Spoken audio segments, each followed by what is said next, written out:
Pay no mind to the massive forehead that's on your screen right now. I promise you we have other monsters to talk about today. What's going on, hunters? My name is Oborrok, and today we're going to be talking about my personal experience with the Monster Hunter Wilds open beta. And now also, before we talk about Monster Hunter Wilds specifically, it is very important for me to mention, I am running my first ever charity fundraising event within this community. We are raising funds for Matthew 25 Ministries. They are an organization that collects all forms of resources like food and water to clothes and funds in general to help those from all around the world that are in need. And they have even responded to the relief that has been needed from the many hurricanes and other natural disasters. This is an organization I personally have donated to many times, but I wanted to take this time in November to try and raise as much as possible so we can also aid and help those in need. This fundraiser is running from now until November 15th, where I will be donating any and all funds gathered to Matthew 25 Ministries. If you are able to contribute even 50 cents, please know that it is helping those in need. If you are unable to contribute financially, then please share this fundraiser around to let others know. Whether you are able to donate on your own or share this around, know that I appreciate you immensely. And if you do want to donate, I will leave a link to the GoFundMe in the description. Let's talk about Monster Hunter Wilds. First up, we're going to talk about all the things that I liked, and there's a lot of those, so buckle up. This first one is a very small detail, but it's something I appreciated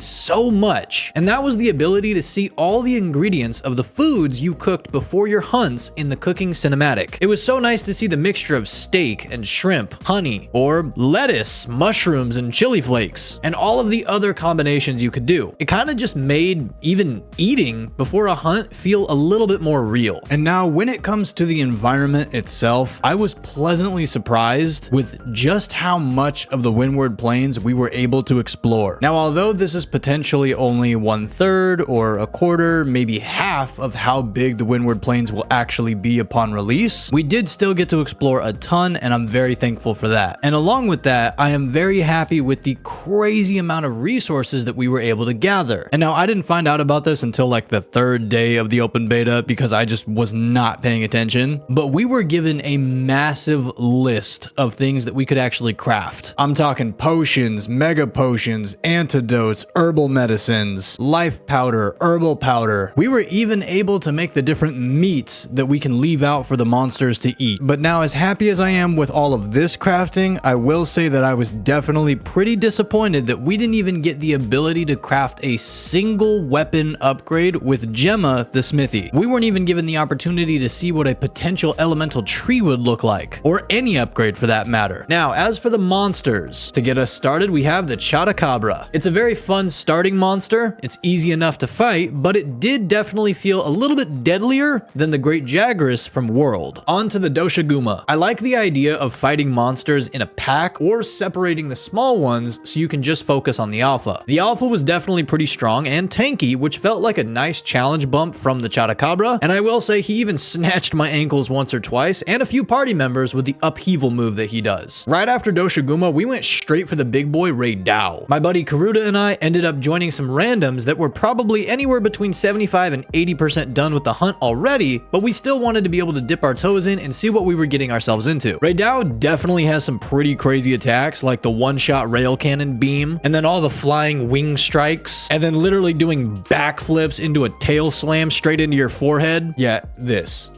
forehead. I ended up getting sauced on by Raidao both solo and with a team at least 9 times. It definitely felt the most rewarding to fight Raidao among all the other monsters available during the open beta, and we even got to a point where we tried to speedrun it as many times as possible to see just how fast we could beat him. My best time solo with a greatsword was 21:19:27. I know it's not the most impressive, but I was able to finish the hunt literally 38 seconds before the open beta servers closed for good. The last monster that was available in the open beta was the Balahara. This was the monster that I fought the least among the rest, and that's not because it's a bad fight. I honestly just kept forgetting that this monster was even available, and I was so honed in on Raidao. But I will say the Balahara's armor was definitely the coolest compared to every other armor available throughout the beta, at least in my opinion. The fight with Balahara was genuinely pretty cool, as when it would start burrowing into the ground, you had to make sure that it didn't erupt from under your feet, and then also when it would literally turn its tail into a drill bit and fly at you. But one of my favorite parts with Balahara and the open beta in general was the opening cutscene when you jump from your ship straight to your secret, and it literally blends from cutscene straight to gameplay, and it was so smooth too. But now with all of that discussed, let's talk about some bugs. For me personally, I ran into very little bugs. I didn't have any server disconnects, game crashes, or PC crashes at all, which I am very thankful for. The real main bug or issue I ran into was frame drops while trying to stream, and this primarily happened in the base camp of the main town. Other than that, I just had little hiccups or stutters randomly, but that could honestly be chopped up to just optimization more than bugs. And yes, I am aware that this beta is not an exact replica of the full version of the game, so in many ways, the bugs and issues we ran into could possibly already be ironed out, or they are currently in the process of being worked on for full launch. Other than frame drops, the only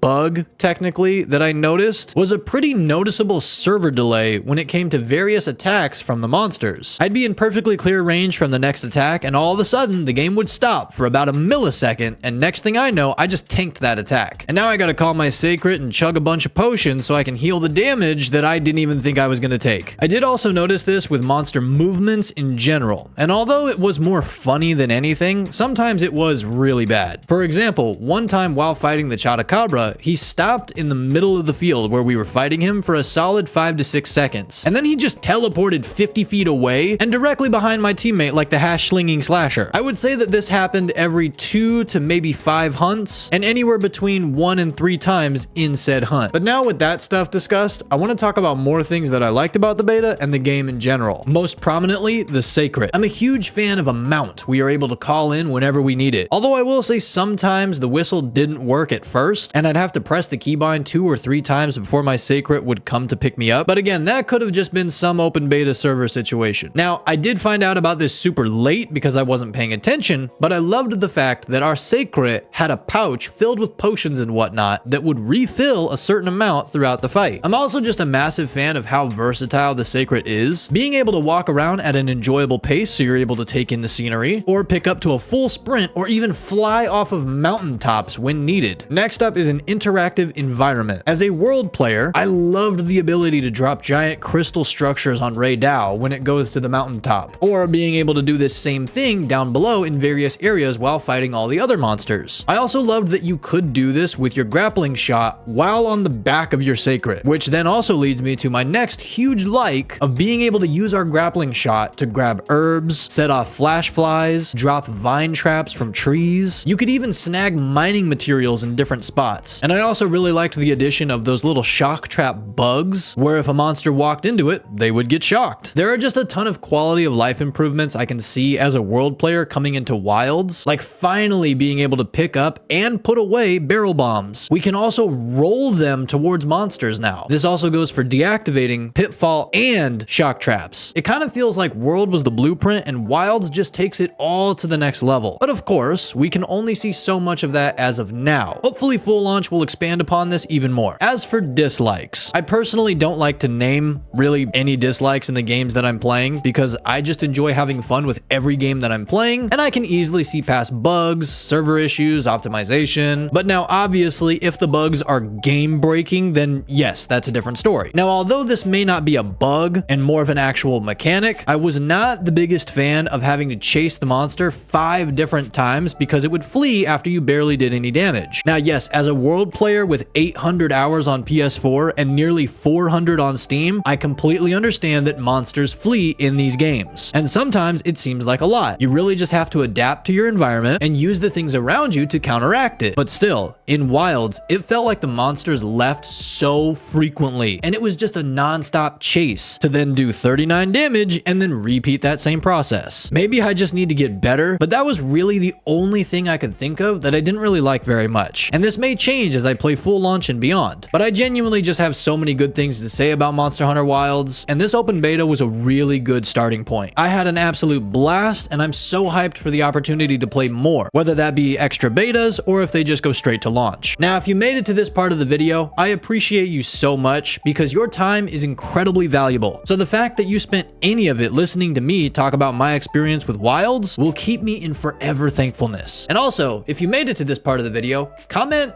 spaghetti, so I can thank you personally. I'll be posting more about Monster Hunter Wilds as soon as we get more information, so stay tuned and have an awesome rest of your day, Hunter.